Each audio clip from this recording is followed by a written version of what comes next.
Sand Island, one of the westernmost of the Apostle Islands.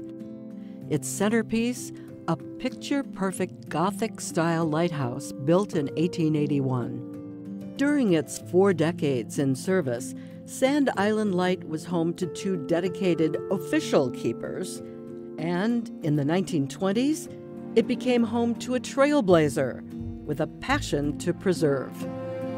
Gert Wellisch, very interesting figure in Apostle Islands history. She was a young woman from a well-to-do family in St. Paul, and her father was a member of a social group which had built a nice lodge on Sand Island where they would go for the summers. Sand Island became a haven for Gert and her friends, part of a new generation of empowered and independent young women. The friends' adventures well documented in Gert's surviving photo scrapbooks. As Gert graduated from college and embarked on a career as a schoolteacher in St. Paul, tides of change were arriving at her old summer home. In 1921, Sand Island became the first of the Apostle Islands beacons to be automated, leaving the tower and its quarters uninhabited. Government essentially walked away from the building. By 1925, Gert's cherished lighthouse had begun falling into disrepair, but she refused to let it perish. The 29-year-old seized an opportunity to return to Sand Island. Gertrude pulled as many strings as she possibly could and got this lease negotiated with the Department of Commerce to occupy the lighthouse for $50, plus she was responsible now for the upkeep. For the next 18 years, Gert gave new life to Sand Island Light and its grounds, with the help of her friends, family, and faithful German shepherd, Sandy. She was essentially a pioneer in many ways. She was not restricted by the rigid gender expectations. She dressed up as a keeper.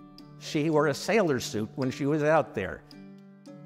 Gert's photos, the bulk of which spanned between 1921 and 1922, document her labor of love, restoring and maintaining the lighthouse and property. Her album provides the only remaining photo documentation of Sand Island Light's Fresnel lens. After her lease on the lighthouse ended, Gert still kept a watchful eye on the place.